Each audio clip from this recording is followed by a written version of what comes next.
Hello students. हमारे राजस्थान की geography के अंदर टॉपिक चल रहा था राजस्थान की मानसून और जलवायु। उसके अंदर हमने अरब सागर के मानसून को कंप्लीट कर लिया है। अब हम देखते हैं बंगाल की खाड़ी का मानसून। राज्य में दक्षिण पूर्व से 15 जून को प्रवेश करता है।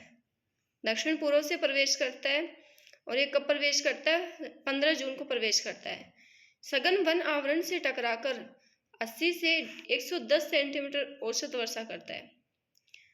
और यह सघन वन आवरण से टकराकर कितनी वर्षा करता है यहाँ पर? तो 80 से 110 सेंटीमीटर वर्षा करता है। वज्र तूफान। दक्षिण पूर्व जिलों में तेज पवनों के साथ होने वाली वर्षा क्या कहलाती है? वज्र तूफान कहलाती है। 1 जुलाई को मानसून अरावली के पूर्वी ढालों से टकराता है। 1 जुलाई को मानसून अरावली के पूर्वी ढालों से टकराता है और यहाँ पर 60 से 80 सेंटीमीटर वर्षा करता है। कितनी वर्षा होती है यहाँ पर? 60 से 80 सेंटीमीटर वर्षा होती है। 15 जुलाई को मानसून मरुस्थल में प्रवेश करता है, किंतु उच्च तापमान से आर्द्रता में कमी व अवरोध के अभाव में वर्षा तेजी से कम होती जाती है। यहाँ पर ना कैसा होता है? मरुस्थल के अंदर तापमान कैसा होता है? उच्च तापमान होता है, जिसके कारण हवाओं के अंदर क्या हो जाती है? आर्द्रता में कमी हो जाती है। और अवरोध, मरुस्थल के अंदर कोई अवरोध भी नहीं होता जिससे ये मानसून टकराकर वर्षा कर दे। तो अवरोध के अभाव के अंदर वर्षा तेजी से क्या हो जाती है? कम हो जाती है।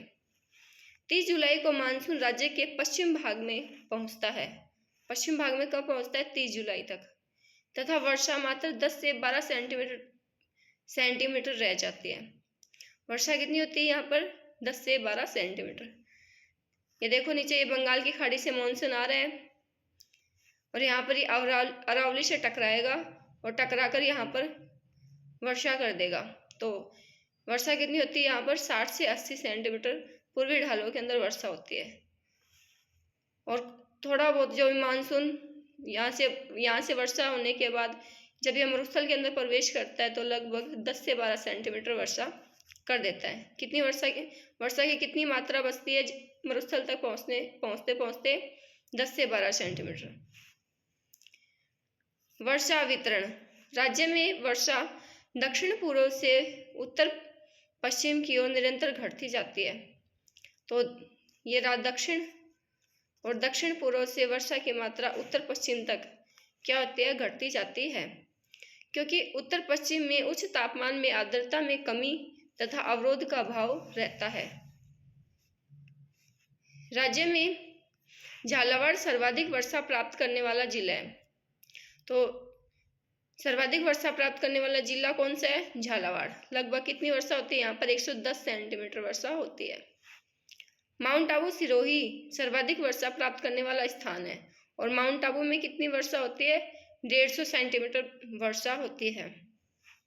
जैसलमेर न्यूनतम वर्षा प्राप्त करने वाला जिला है और न्यूनतम वर्षा प्राप्त करने वाला जिला पूछ ले तो जैसलमेर, 15 सेंटीमीटर।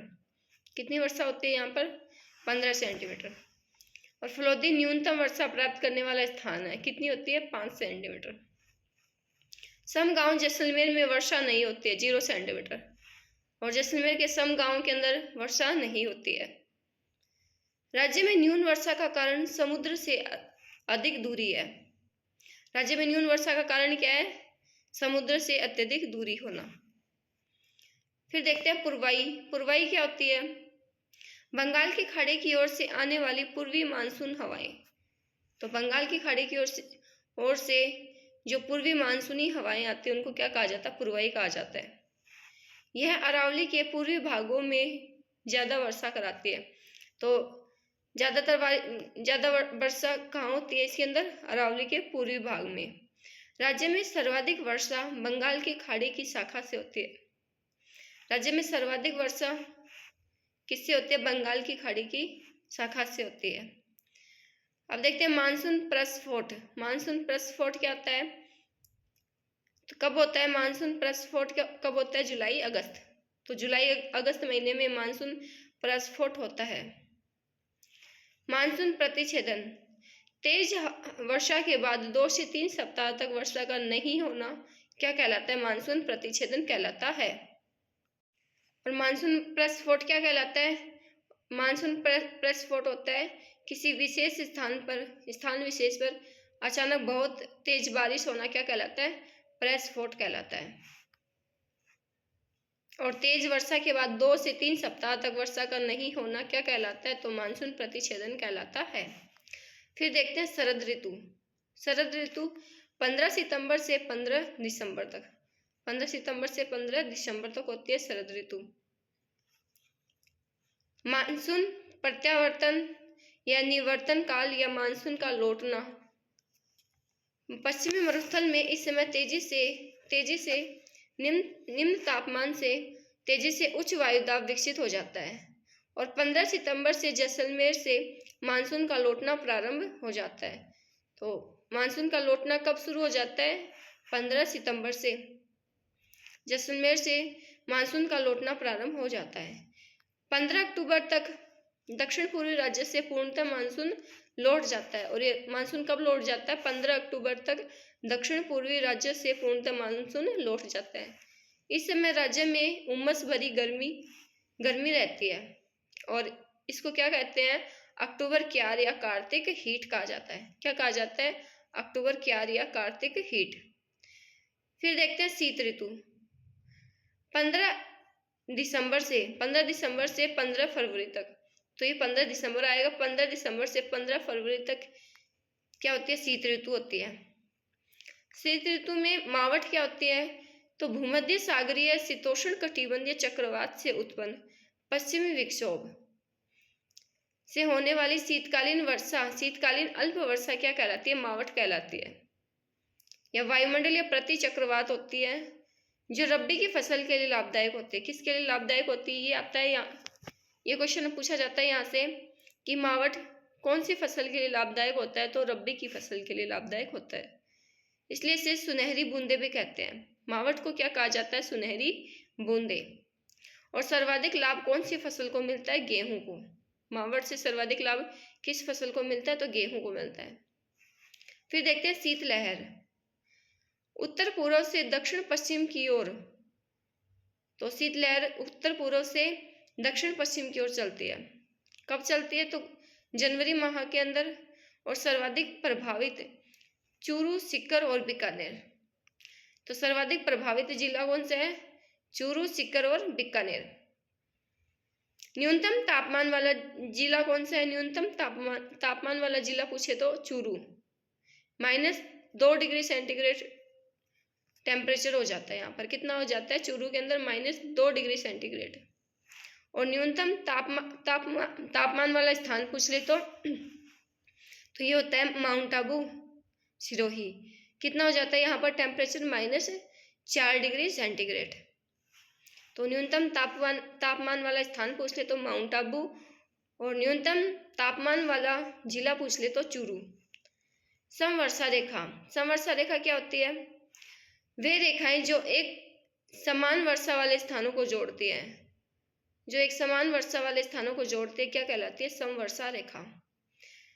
25 सेंटीमीटर समवर्षा रेखा, यह मरुस्थल को 2 भागों में बांटती है। 25 सेंटीमीटर समवर्षा रेखा क्या करती है? मरुस्थल को 2 भागों में बांटती है। 40 सेंटीमीटर समवर्षा रेखा इंपॉर्टेंट है। यह पश्चिमी रेतीली मरुस्थल की पूर्वी सीमा निर्धारित करती है। पश्चिमी रेतीली मरुस्थल की क्या करती है? पूर्वी सीमा निर्धारित करती है। फिर देखते हैं 50 सेंटीमीटर समवर्षा रेखा राजस्थान को जलवायु की दृष्टि से 2 भागों में बांटती है। जलवायु की दृष्टि से कितनी भागों में बांटती है? 2 भागों में बांटती है। पश्चिमी मरुस्थल और पूर्वी मैदान को अलग करती है। तो पश्चिमी मरुस्थल और पूर्वी मैदान को अलग करती है कौन? 50 सेंटीमीटर समवर्षा रेखा। समवायुदाब रेखाएं, वे रेखाएं जो एक समान वायुदाब वाले स्थानों को जोड़ती है। एक समान वायुदाब वाले स्थानों को जोड़ती क्या कहलाती है? समवायुदाब रेखाएं। अब ये समवायुदाब रेखाएं देखेंगे राजस्थान के अंदर। जनवरी माह में टेम्परेचर तो क्या होता है? टेम्परेचर कम होता है। और टेम्परेचर कम होता है तो वायुदाब क्या होगा? वायुदाब इसका उल्टा होता है। टेम्परेचर कम, वायुदाब उच्च हो जाता है। जुलाई के अंदर क्या होता है? जुलाई के अंदर गर्मी पड़ती है, टेम्परेचर तो होता है अधिक, और टेम्परेचर ज़्यादा होता है तो वायुदाब होगा कम। अब ये जनवरी का हम देखते हैं, समवायुदाब रेखाएं देखते हैं। इसके अंदर वायुदाब कितना होता है, 1018 मिलीबार और 1019 मिलीबार। 1019 मिलीबार दाब कहाँ रहता है, बीकानेर, चूरू और सीकर के अंदर।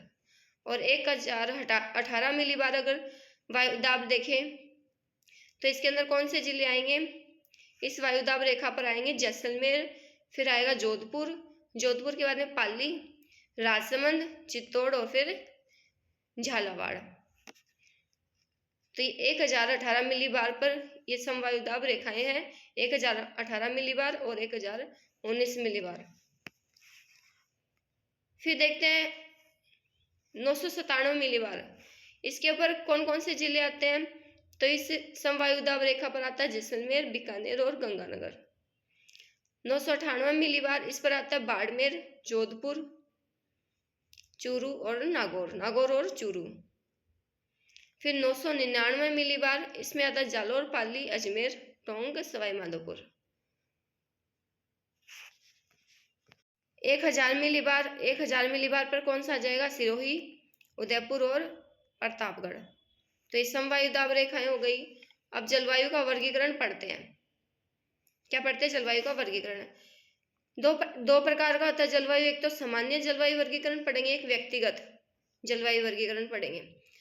सामान्य जलवायु वर्गीकरण में इसके कुल प्रदेश कितने बताए हैं, तो जलवायु प्रदेश बताए हैं 5। और किसके आधार पर बताया गया, सामान्य, तो सामान्य का वर्गीकरण किया गया वर्षा के आधार पर। और व्यक्तिगत जलवायु वर्गीकरण के अंदर हम देखेंगे 3 प्रकार के जलवायु वर्गीकरण देखेंगे इसके अंदर। एक तो देखेंगे कोपेन, एक त्रिवार्था के अनुसार, एक देखेंगे थॉर्नवेट के अनुसार। अब कोपेन ने तो कितने बताए, कोपेन ने 4 बताए हैं। कितने प्रदेशों में बांटा है इसको, 4 प्रदेशों में। त्रिवार्था ने 4 और थॉर्नवेट ने भी कितने भागों में बांटा है, 4 में। कोपेन ने किसको आधार बनाया, तो कोपेन ने वनस्पति, वर्षा और तापमान को आधार बनाकर इसका वर्गीकरण किया है। वहीं त्रिवार्था ने किसको आधार बनाया, वर्षा और वनस्पति को। और थॉर्नवेट का अगर पूछा जाए तो इन्होंने वाष्पीकरण, वर्षा और तापमान को आधार बनाया। जलवायु के निर्धारण का मुख्य आधार तापमान होता है, और जलवायु के निर्धारण का मुख्य आधार क्या माना जाता है, तापमान माना जाता है। तो सबसे पहले हम देखते हैं ये सामान्य जलवायु वर्गीकरण पढ़ते हैं। तो राजस्थान का सामान्य जलवायु प्रदेश 5 भागों में बटा हुआ है। सबसे पहले देखते हैं शुष्क प्रदेश या मरुस्थल प्रदेश। अब शुष्क प्रदेश या मरुस्थल प्रदेश में वर्षा कितनी होती है, तो लगभग 10 से 20 सेंटीमीटर वर्षा होती है। 10 से 20 या 0 से 20 सेंटीमीटर वर्षा होती है। इसके अंदर जिले कौन से आएंगे, तो जैसलमेर, उत्तर बाड़मेर, बीकानेर, गंगानगर और चूरू। तापमान अगर देखें तो 45 से 50 डिग्री सेंटीग्रेड होता है ग्रीष्म ऋतु के अंदर, और 0 से 8 डिग्री सेंटीग्रेड होता है शीत ऋतु के अंदर। अब शुष्क प्रदेश के अंदर विशेषताएं देखेंगे, इसकी विशेषताएं क्या है। यहाँ पर मरुद्भिद या जीरोफाइट्स वनस्पति पाई जाती है। वनस्पति कैसी होती है, मरुद्भिद या जीरोफाइट्स वनस्पति होती है। दैनिक व वार्षिक तापांतर होता है, दैनिक और वार्षिक तापांतर पाया जाता है। वर्षा की परिवर्तनशीलता सर्वाधिक पाई जाती है, और वर्षा की क्या पाई जाती है, सर्वाधिक परिवर्तनशीलता। फिर अगला पढ़ते हैं अर्धशुष्क या स्टेपी जलवायु प्रदेश। कौन कौन से जिले आते हैं, तो जालोर, पाली, जोधपुर का पूर्वी भाग, नागौर, सीकर, झुंझुनू, चूरू, हनुमानगढ़ और गंगानगर। तो ये सब किस में आ जाएंगे, अर्धशुष्क जलवायु प्रदेश के अंदर। जालोर, पाली, जोधपुर, नागौर, सीकर, झुंझुनू, चूरू, हनुमानगढ़ और गंगानगर। वर्षा कितनी होती है यहाँ पर, तो वर्षा होती है 20 से 40 सेंटीमीटर। कितनी होती है, 20 से 40 सेंटीमीटर। ग्रीष्म तापमान, गर्मियों के अंदर इसका यहाँ का तापमान कितना रहता है, तो 36 से 42 डिग्री सेंटीग्रेड। कितना रहता है, 36 से 42 डिग्री सेंटीग्रेड। और शीत ऋतु में कितना रहता है, तो 10 से 17 डिग्री सेंटीग्रेड। विशेषताएं क्या होती है, स्टेपी तुल्य वनस्पति पाई जाती है यहाँ पर। तो स्टेपी तुल्य वनस्पति पूछे जाए तो किसके अंदर पाई जाती है, अर्धशुष्क जलवायु प्रदेश के अंदर। फिर देखते हैं उपाद्र जलवायु प्रदेश। उपाद्र मतलब वर्षा कितनी होती है यहाँ पर 40 से 60 सेंटीमीटर। तो 40 से 60 सेंटीमीटर वर्षा होती है। कौन कौन से जिले आते हैं? तो सीकर का पूर्वी भाग, जयपुर, दौसा और अजमेर। तो उपाद्र में कौन कौन से जिले आ जाएंगे? सीकर का तो पूर्वी भाग आ जाएगा, इसके अलावा जयपुर, दौसा और अजमेर का क्षेत्र आ जाएगा। ग्रीष्म ऋतु में यहाँ का टेम्परेचर होता है 28 से 36 डिग्री सेंटीग्रेड और शीत ऋतु में 12 से 18 डिग्री सेंटीग्रेड। विशेषताएं: यह प्रदेश अरावली के सहारे एक सक्रिय पट्टी में फैला हुआ है जिसमें मिश्रित वनस्पति मिलती है। कैसी वनस्पति मिलती है? मिश्रित। आगे देखते हैं फिर अगला, आर्द्र जलवायु प्रदेश, और यह कृषि के लिए उपयुक्त प्रदेश होता है। तो कृषि के लिए सर्वाधिक उपयुक्त जलवायु प्रदेश कौन सा होता है? आर्द्र जलवायु प्रदेश। आर्द्र जलवायु प्रदेश के अंदर जिले देखते हैं कौन कौन से आते हैं। तो इसके अंदर जिले आते हैं अलवर, भरतपुर, धौलपुर। यहाँ पर अलवर, भरतपुर, धौलपुर, करौली, सवाई माधोपुर, टोंक, बूंदी, राजसमंद, चित्तौड़, पूर्वी सिरोही, ये क्या जाते हैं? इसके अंदर जिले आ जाते हैं। वर्षा कितनी होती है? तो वर्षा होती है 60 से 80 सेंटीमीटर। ग्रीष्म तापमान कितना होता है? तो ग्रीष्म तापमान होता है 30 से 34। कितना होता है? 30 से 34 डिग्री। और शीत ऋतु में तापमान कितना होता है? तो ये होता है 14 से 17 डिग्री सेंटीग्रेड। शुष्क मानसूनी या पतझड़ वनस्पति पाई जाती है। तो यहाँ पर कौन सी वनस्पति पाई जाती है? शुष्क मानसूनी पतझड़ वनस्पति पाई जाती है। तो ये आर्द्र जलवायु प्रदेश हो गया। अब देखते हैं अति आर्द्र जलवायु प्रदेश। अति आर्द्र में कौन सा आ जाएगा? हाड़ौती क्षेत्र, यानी कोटा, बूंदी, बारा, झालावाड़। इसके अलावा बांसवाड़ा, डूंगरपुर और सिरोही आ जाएगा। उदयपुर, चित्तौड़ का दक्षिण भाग, उदयपुर और चित्तौड़ का दक्षिण भाग भी इसके अंदर आ जाएगा। वर्षा कितनी होती है? यहाँ पर वर्षा 80 से 100 सेंटीमीटर वर्षा होती है। तापमान 40 डिग्री सेंटीग्रेड होता है यहाँ पर। मानसून इस प्रदेश में सर्वाधिक सक्रिय रहता है। तो सर्वाधिक सक्रिय कौन से में रहता है? अति आर्द्र जलवायु प्रदेश के अंदर। यहाँ पर मानसून हवाओं के द्वारा सर्वाधिक वर्षा कराई जाती है। सबसे छोटा जलवायु प्रदेश होता है और यह सबसे छोटा जलवायु प्रदेश है। सवाना तुल्य वनस्पति, वनस्पति कैसी पाई जाती है? सवाना तुल्य वनस्पति। अब इसके अंदर देखते हैं ये आगे,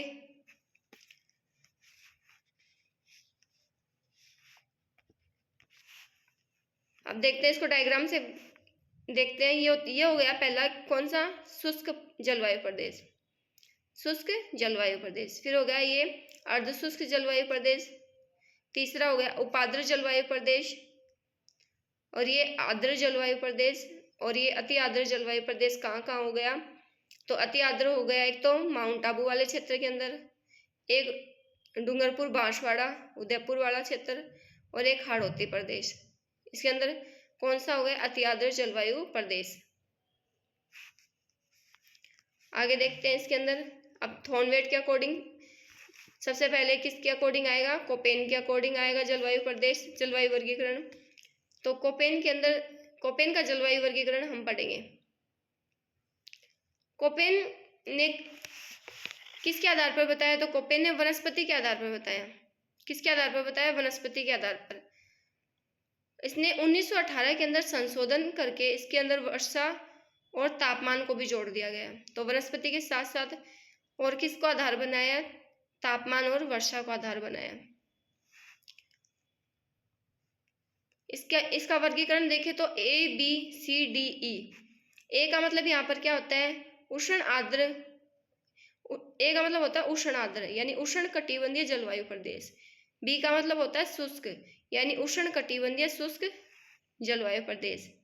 सी का मतलब होता है उपोष्ण। सी का मतलब क्या होता है? उपोष्ण। और जी का मतलब क्या होता है? गंगा तुल्य पतझड़ वन। डी से मतलब होता है यहाँ पर शीतोष्ण जलवायु प्रदेश, और ई से मतलब होता है शीत या ध्रुवीय जलवायु प्रदेश। ये तो किसके आधार पर है? वनस्पति के आधार पर। और यहाँ पे वर्षा के आधार पर अगर हम देखें तो वर्षा के आधार पर दो टाइप से बताया गया है। एक तो होता है शुष्क जलवायु और एक होता है मानसूनी अवधि। शुष्क जलवायु में हम देखेंगे 50 सेंटीमीटर से कम वर्षा होती है। इसके अंदर भी वार्म्ड यानी एक तो होता है शुष्कतम, कैपिटल डब्ल्यू का मतलब क्या होता है यहाँ पर शुष्कतम, जहाँ पर 0 से 25 सेंटीमीटर वर्षा होती है, और एक होता है सेमी वार्म्ड यानी कि एस, इसको क्या कहते हैं अर्ध शुष्क, 25 से 50 सेंटीमीटर वाला, 25 से 50 सेंटीमीटर वर्षा होती है। मानसून अवधि के अंदर देखें तो एफ का मतलब क्या होता है, एफ का मतलब होता है फुल्ली रेन्ड, और स्मॉल डब्ल्यू का मतलब क्या होता है विंटर इज एरिड, और स्मॉल एस का मतलब क्या होता है समर इज एरिड। तापमान के आधार पर दो टाइप के होते हैं, 18 डिग्री सेंटीग्रेड को आधार बनाकर। अगर 18 डिग्री सेंटीग्रेड से अधिक टेम्परेचर है तो वहाँ का कैसा होगा, हॉट यानी उष्ण गर्म जलवायु होगी, और 18 डिग्री सेंटीग्रेड से कम टेम्परेचर है तो शीत होगी, शीत ऋतु होगी वहाँ पर। आगे देखते हैं, तो 4 जलवायु प्रदेश बताए हैं, BWHW, BSHW, CWG और AW। ये क्या हो गए दोनों AW। अब सबसे पहले देखते हैं BWHW। यहाँ पर B से मतलब क्या हो गया उष्णकटिबंधीय, W से क्या हो गया कैपिटल W से हो गया शुष्कतम, और H से यानी हॉट, H का मतलब क्या हो गया हॉट, और जलवायु प्रदेश तो उष्णकटिबंधीय शुष्कतम गर्म जलवायु प्रदेश हो गया BWHW। इसके अंदर जिले देखते हैं, तो जिले आते हैं इसमें जैसलमेर, बीकानेर, गंगानगर, हनुमानगढ़ व चूरू जिले का पश्चिमी आंशिक भाग। वनस्पति कैसी पाई जाती है, तो यहाँ पर वनस्पति न्यून व कटीली वनस्पति पाई जाती है, जीरोफाइट्स क्षेत्र होता है, तो कैसी वनस्पति पाई जाती है, कटीली वनस्पति पाई जाती है, और न्यूनतम वर्षा वाला प्रदेश होता है। तो ये कौन सा हो गया BWHW हो गया, कौन सा हो गया BWHW हो गया। अब देखते हैं BSHW। BSHW में आ जाए, इसका पूरा नाम क्या होता है उष्णकटिबंधीय अर्ध शुष्क गर्म जलवायु प्रदेश। ये तो उष्णकटिबंधीय शुष्कतम गर्म जलवायु प्रदेश था BWHW, और ये हो गया उष्णकटिबंधीय अर्ध शुष्क गर्म जलवायु प्रदेश BSHW। कोपेन के अनुसार सबसे बड़ा जलवायु प्रदेश है, इंपॉर्टेंट है। कोपेन के अनुसार अगर सबसे बड़ा जलवायु प्रदेश पूछ ले तो कौन सा आ जाएगा BSHW, जिसमें अरावली का पश्चिम क्षेत्र आता है। कौन सा क्षेत्र आता है अरावली का पश्चिम क्षेत्र। स्टेपी तुल्य वनस्पति पाई जाती है यहाँ पर, कौन सी वनस्पति पाई जाती है स्टेपी तुल्य यानी छोटे घास के मैदान। स्टेपी का मतलब क्या होता है छोटे घास के मैदान। अब कौन कौन सा एरिया आता है वो देखते हैं। सबसे पहले इसके अंदर आता है गग्गर बेसिन, गग्गर बेसिन यानी गंगानगर हनुमानगढ़, शेखावाटी बेसिन यानी सिक्कर चूरू और झुंझुनू, नागौर उच्च बेसिन उच्च भूमि के अंदर आ जाएगा नागौर और बीकानेर, लूणी बेसिन में आ जाएगा पाली जालोर सिरोही जोधपुर व नागौर का दक्षिण भाग। फिर आगे देखते हैं CWG। CWG में क्या आ जाएगा उपोषण उपाद्र जलवायु प्रदेश। इसका पूरा नाम क्या होता है CWG का उपोषण उपाद्र जलवायु प्रदेश या मानसूनी वर्षा क्षेत्र। जिले कौन कौन से आ जाएंगे, तो ABCD से याद रख सकते हैं, अलवर भरतपुर करौली धौलपुर, ये किसके अंदर आ जाएंगे CWG के अंदर। और इसके अलावा अन्य जिले कौन कौन से आ जाएंगे, अजमेर भीलवाड़ा बूंदी चित्तौड़ राजसमंद सिरोही सवाई माधोपुर टोंक उदयपुर व जयपुर। शुष्क मानसूनी अथवा पतझड़ वनस्पति पाई जाती है। वनस्पति कैसी पाई जाती है यहाँ पर शुष्क मानसूनी या पतझड़ वनस्पति, और सर्वाधिक कृषि उत्पादन वाला प्रदेश होता है। कैसा जलवायु प्रदेश है ये, सर्वाधिक कृषि उत्पादन वाला जलवायु प्रदेश, तो ये हो गया CWG। अब देखते हैं AW उष्णकटिबंधीय आर्द्र जलवायु, उष्णकटिबंधीय आर्द्र जलवायु। इसमें आ जाएगा डूंगरपुर बांसवाड़ा हाड़ौती क्षेत्र माउंट आबू व दक्षिण चित्तौड़गढ़। वनस्पति अगर यहाँ पर पूछी जाए तो सवाना तुल्य वनस्पति या सघन वनस्पति पाई जाती है। कैसी वनस्पति पाई जाती है, सवाना तुल्य वनस्पति या सघन वनस्पति। तो ये कोपेन का जलवायु वर्गीकरण हो गया। अब देखते हैं त्रिवार्था का जलवायु वर्गीकरण। त्रिवार्था का जलवायु वर्गीकरण कोपेन के अकॉर्डिंग ही है, जैसे उसमें BWHW था तो इसमें BWH उसमें BSHW था तो इसमें हो जाएगा BSH। उस ये ध्यान रखना, उसके अंदर CWG था तो इसके अंदर क्या हो जाएगा, CAW हो जाएगा।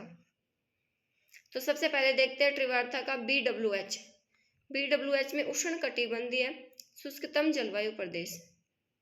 वर्षा कितनी होती है, तो वही 10 से 20 सेंटीमीटर वर्षा होती है जैसलमेर और पश्चिमी बीकानेर के अंदर।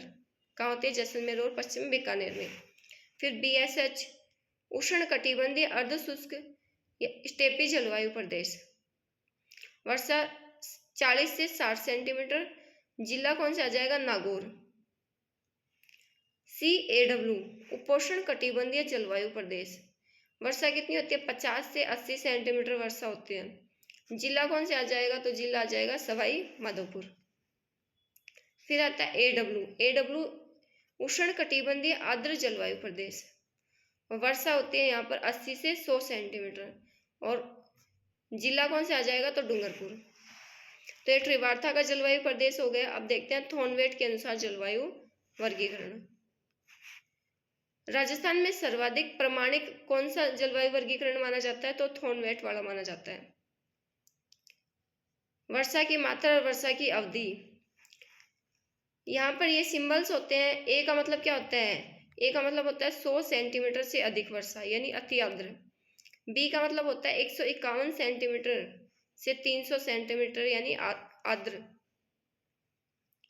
सी मतलब 75 सेंटीमीटर से 150 सेंटीमीटर वर्षा यानी उपाद्र। सी का मतलब क्या होता है, उपाद्र। डी यानी कि 75 सेंटीमीटर से 25 सेंटीमीटर से 75 सेंटीमीटर यानी अर्धशुष्क। और ई का मतलब क्या होता है, 25 सेंटीमीटर से कम वर्षा यानी शुष्कतम। वर्षा की अवधि, एफ का मतलब होता है fully rained. W winter is arid. Small S होता है समर इज एरिड और स्मॉल डी होता है ऑल सीजन आर ड्राई। जलवायु तो ये हो गया वर्षा की मात्रा और वर्षा की अवधि। अब टेम्परेचर में देखते हैं। ए डैश का मतलब क्या होता है, तो ए डैश का मतलब होता है 30 डिग्री सेंटीग्रेड से अधिक या उच्चतम तापमान। बी डैश का मतलब होता है 15 डिग्री सेंटीग्रेड से 30 डिग्री सेंटीग्रेड या उच्च तापमान। सी डैश का मतलब होता है 0 से 15 डिग्री सेंटीग्रेड यानी कि मध्य तापमान। और डी डैश का मतलब क्या होता है, 0 डिग्री सेंटीग्रेड से कम यानी निम्न तापमान। तो ये जलवायु प्रदेश किसके अकॉर्डिंग हो गए, थॉर्नवेट के अनुसार। तो ये कौन सा हो गया, E A dash. Paschim side कौन सा हो गया, मरुस्थल के अंदर ई ए डैश डी। और उत्तर की साइड हो गया D B dash W, D B dash W. मध्य के अंदर हो गया डी ए डैश डब्लू और दक्षिण साइड हो गया कौन सा, सी ए डैश डब्लू। अब इनका वर्गीकरण देखते हैं। ई ए डैश डी उष्ण कटिबंधीय मरुस्थलीय जलवायु प्रदेश। इसके अंदर कौन कौन से जिले आ जाएंगे, तो जैसलमेर, उत्तर बाड़मेर, उत्तर पश्चिमी जोधपुर, पश्चिम बीकानेर। और यह साल भर शुष्क रहता है। साल भर कैसा रहता है, शुष्क रहता है। तो ये हो गया E A dash D. D A dash W यानी उष्ण कटिबंधीय अर्ध शुष्क जलवायु प्रदेश। यहाँ पर शीत क्या होती है, शीत शुष्क होती है। अर्ध शुष्क मरुस्थल एवं सीमांत क्षेत्र। तो ये डी ए डैश डब्लू हो गया। फिर देखते हैं डी बी डैश डब्लू मध्य तापीय अर्ध शुष्क जलवायु प्रदेश। और यहाँ पर भी शीत कैसी होती है, शुष्क होती है। क्षेत्र कौन सा आ जाएगा, गंगानगर, हनुमानगढ़, बीकानेर व चूरू का उत्तरी भाग। यहाँ चूरू के लिए बी डैश का प्रयोग किया गया है। चूरू के लिए विशेषकर किसका प्रयोग किया गया है, बी डैश का। बी डैश का मतलब क्या है, तापमान 15 से 30 डिग्री सेंटीग्रेड होता है और चूरू के अंदर अत्यधिक तापमान होता है। तो यहाँ चूरू के लिए बी डैश का प्रयोग किया गया है। फिर देखते हैं सी ए डैश डब्लू। सी ए डैश डब्लू उष्ण कटिबंधीय उपाद्र जलवायु प्रदेश। यहाँ पर शीत शुष्क होती है और क्षेत्र दक्षिण पूर्वी राजस्थान प्लस वागड़ प्लस दक्षिण चित्तौड़ व दक्षिण उदयपुर। ये किसके अंदर आ जाएंगे, सी ए डैश डब्लू के अंदर। तो ये राजस्थान के जलवायु प्रदेश हो गए। अब हम इसके साथ ही हम देख लेते हैं राजस्थान के कृषि जलवायु प्रदेश भी साथ के अंदर ही इसके अंदर कर लेते हैं इसी वीडियो के अंदर। तो राजस्थान के अंदर कृषि जलवायु प्रदेश, इसकी कुल संख्या कितनी होती है? तो कृषि जलवायु प्रदेश होते हैं टोटल 10। कितने होते हैं? 10। अब इसका वर्गीकरण देखते हैं कौन कौन से होते हैं। फर्स्ट ए, ये जोधपुर बाड़मेर साइड कौन सा होता है? First A. फर्स्ट बी ऊपर होता है गंगानगर हनुमानगढ़ वाले क्षेत्र के अंदर, फर्स्ट बी। फर्स्ट सी, यह सबसे बड़ा कृषि जलवायु प्रदेश होता है, जैसलमेर, बीकानेर और चूरू। फिर सेकंड ए के अंदर कौन सा आ जाएगा? नागौर, सीकर, झुंझुनू वाला क्षेत्र, और ये हो गया सेकंड बी। फिर थर्ड ए के अंदर आ जाएगा जो मैदानी प्रदेश है, जयपुर साइड वाला, जयपुर, दौसा, टोंक वाला एरिया। थर्ड बी के अंदर कौन सा आ जाएगा? तो थर्ड बी के अंदर आ जाएगा पूर्वी मैदानी प्रदेश, पूर्वी साइड आ जाएगी अलवर, भरतपुर, करौली, धौलपुर, सवाई माधोपुर। अब फोर्थ ए के अंदर देखते हैं, तो फोर्थ ए के अंदर आ जाएगा भीलवाड़ा, उदयपुर वाला क्षेत्र। और फोर्थ बी आ जाएगा, यह सबसे छोटा जलवायु प्रदेश होता है, कृषि जलवायु प्रदेश होता है, डूंगरपुर, बांसवाड़ा, प्रतापगढ़। और ये हाड़ौती के अंदर आ जाएगा कौन सा जलवायु प्रदेश आ जाएगा? तो ये फिफ्थ जलवायु प्रदेश से आ जाएगा। अब इनका वर्गीकरण देखते हैं अच्छे से, कौन कौन से जिले आते हैं वो भी देखते हैं। फर्स्ट ए का नाम क्या होता है? शुष्क पश्चिमी मैदानी क्षेत्र। शुष्क पश्चिमी मैदानी क्षेत्र। कौन कौन से जिले आ जाएंगे? तो फर्स्ट ए के अंदर आ जाएगा बाड़मेर, जोधपुर। अभी जोधपुर, पहले ये ग्रामीण जोधपुर अलग अलग जिले बन गए थे, तो जोधपुर आ गया, इसके अलावा बालोतरा आ गया, फलोदी आ गया। तो ये किसके अंदर आ जाएंगे? फर्स्ट ए के अंदर। शुष्क पश्चिमी यानी जो पश्चिम साइड के जो शुष्क जिले हैं वो आ जाएंगे, तो बाड़मेर, जोधपुर, बालोतरा, फलोदी। क्षेत्रफल कितना हो जाएगा इसका? तो 47.4 लाख हेक्टेयर। तो फर्स्ट ए के अंदर अगर विशेषकर स्पेशल कोई जिला पूछ ले तो इसके अंदर ये ध्यान रखना जोधपुर आएगा। कौन सा आएगा? जोधपुर। फर्स्ट ए यानी शुष्क पश्चिमी मैदानी क्षेत्र। क्षेत्रफल कितना होता है इसका? 47.4 लाख हेक्टेयर। वर्षा 20 से 37 सेंटीमीटर। फसलें कौन सी होती है यहाँ पर? तो खरीफ की फसल के अंदर देखेंगे बाजरा, मोठ और तिल, और रबी की फसल के अंदर देखेंगे गेहूं, सरसों, जीरा। गेहूं, सरसों और जीरा। कृषि अनुसंधान स्टेशन, तो कृषि अनुसंधान स्टेशन हम देखेंगे ये कहाँ स्थित है? मंडोर के अंदर स्थित है। फिर देखते हैं फर्स्ट बी, इसका नाम क्या है? उत्तरी पश्चिमी सिंचित मैदानी क्षेत्र। उत्तर पश्चिमी सिंचित मैदानी क्षेत्र। इसके अंदर कौन कौन से जिले आ जाएंगे? तो गंगानगर, हनुमानगढ़। कौन कौन से आ जाएंगे? गंगानगर और हनुमानगढ़।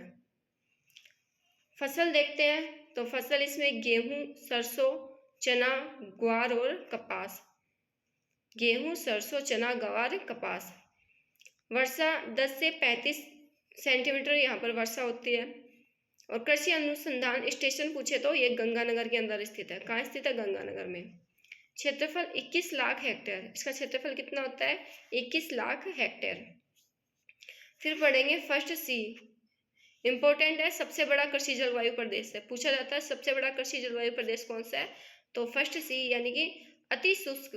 फर्स्ट सी में क्या हो जाएगा? अति शुष्क आंशिक सिंचित पश्चिमी मैदानी क्षेत्र।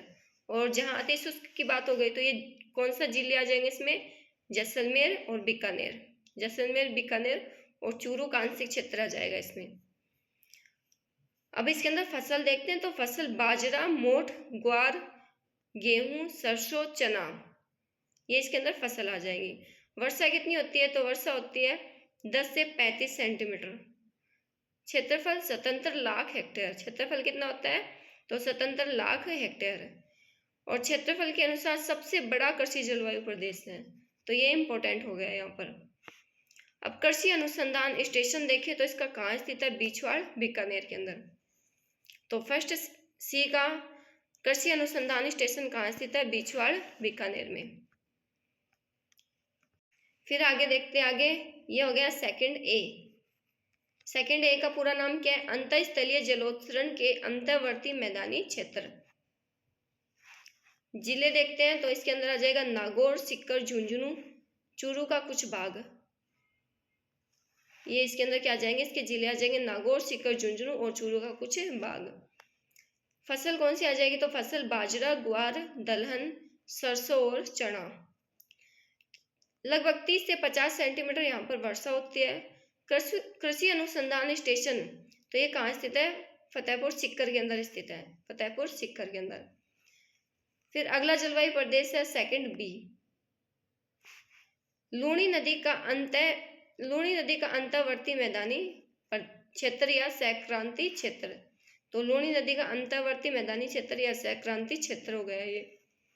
इसके अंदर कौन कौन से जिले आते हैं? तो सेकंड बी के अंदर आ गया ये लूणी वाला क्षेत्र आ जाएगा इसके अंदर। सेकंड बी में कौन सा आ जाएगा? लूणी वाला, जैसे जालोर, पाली, सिरोही, जोधपुर का कुछ भाग और सांचौर, आंशिक ब्यावर में भी कौन सा? जैतारण और रायपुर क्षेत्र इसके अंदर आ जाएगा। फसल देखे तो बाजरा, ग्वार, तिल, गेहूं और सरसों। वर्षा 30 से 50 सेंटीमीटर। और कृषि अनुसंधान स्टेशन कहाँ स्थित है? केसवाना, जालोर के अंदर स्थित है। तो सेकंड बी का कृषि अनुसंधान स्टेशन केसवाना, जालोर। ये कृषि अनुसंधान स्टेशन इंपॉर्टेंट है, तो सारों की ध्यान रखना। इसका सेकंड बी का कहाँ स्थित है? केसवाना, जालोर में। फिर देखते हैं थर्ड ए, अर्ध शुष्क पूर्वी मैदानी क्षेत्र। जिले कौन कौन से आ जाएंगे? तो जयपुर, अजमेर, दौसा और टोंक। बाजरा, ग्वार, ज्वार, गेहूं, सरसों और चना यहाँ पर फसल उगाई जाती है। वर्षा 50 से 70 सेंटीमीटर यहाँ पर वर्षा होती है। और स्टेशन पूछ ले तो इसका कृषि अनुसंधान स्टेशन कहाँ स्थित है? दुर्गापुरा, जयपुर के अंदर। थर्ड ए का कहाँ स्थित है? दुर्गापुरा, जयपुर में। फिर देखते हैं अगला थर्ड बी, या बाढ़ संभाव्य पूर्वी मैदानी क्षेत्र। तो इसमें कौन सा आ जाएगा? इसमें पूर्वी साइड का क्षेत्र आ जाएगा, अलवर, भरतपुर, करौली, धौलपुर, सवाई माधोपुर, डीग, खैरथल, तिजारा, ये इसके अंदर आ जाएगा। अब फसल देखते हैं तो बाजरा, ग्वार, मूंगफली, गेहूं, सरसों, जौ और चना।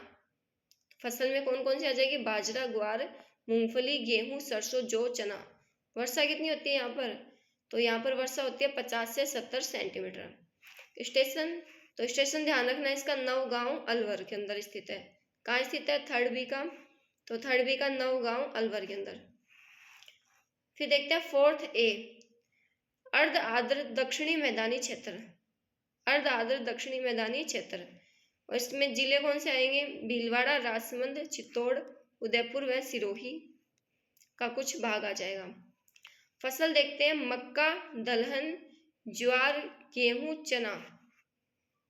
और वर्षा कितनी होती है यहाँ पर? तो फोर्थ ए में होती है 50 से 90 सेंटीमीटर वर्षा होती है। स्टेशन इसका कहाँ स्थित है? तो स्टेशन इसका ध्यान रखना, फोर्थ ए का स्थित है उदयपुर के अंदर। कहाँ स्थित है? उदयपुर के अंदर। तो ये हो गया फोर्थ ए, यानी अर्ध आर्द्र दक्षिणी मैदानी क्षेत्र। अब आता है फोर्थ बी, आर्द्र दक्षिणी मैदानी क्षेत्र। और इसके अंदर ये दक्षिण वाला क्षेत्र आ जाएगा डूंगरपुर, बांसवाड़ा, प्रतापगढ़, चित्तौड़ व उदयपुर का कुछ बचा हुआ भाग आ जाएगा। फसल तो दक्षिण भाग में सर्वाधिक किसकी विशेषता, किसकी फसल होती है? मक्का की। तो मक्का, चावल, ज्वार, उड़द, गेहूं और चना। वर्षा कितनी होती है? 50 से 110 सेंटीमीटर। क्षेत्रफल 17.2 लाख हेक्टेयर। और सबसे छोटा कृषि जलवायु प्रदेश होता है। कैसा जलवायु प्रदेश है? सबसे छोटा कृषि जलवायु प्रदेश। स्टेशन कहाँ होता है इसका? स्टेशन उदयपुर के अंदर। तो फोर्थ ए और फोर्थ बी दोनों का स्टेशन कहाँ स्थित है? उदयपुर के अंदर स्थित है। फिर आता है अंतिम फिफ्थ वाला, इसका पूरा नाम क्या होता है? आर्द्र दक्षिणी पूर्वी मैदानी क्षेत्र। आर्द्र दक्षिणी पूर्वी मैदानी क्षेत्र कौन सा आ जाएगा? हाड़ौती प्लस सवाई माधोपुर का कुछ भाग आ जाएगा। फसल देखते हैं ज्वार, सोयाबीन, सरसों और गेहूं। तो ज्वार, सोयाबीन, सरसों और गेहूं की यहाँ पर फसल होती है। वर्षा 65 से 110 सेंटीमीटर वर्षा होती है। स्टेशन उमेदगंज, कोटा। तो आर्द्र दक्षिणी पूर्वी मैदानी क्षेत्र का स्टेशन अनुसंधान स्टेशन कहाँ स्थित होता है? उमेदगंज, कोटा के अंदर। तो ये हो गए कृषि जलवायु प्रदेश। तो हमने राजस्थान की मानसून जलवायु और साथ में कृषि जलवायु प्रदेश को कंप्लीट कर लिया है। अब हम मिलते हैं नेक्स्ट वीडियो के अंदर एक नए टॉपिक के साथ। आई होप आप सभी को वीडियो पसंद आ रहे होंगे। तो मिलते हैं नेक्स्ट वीडियो के अंदर।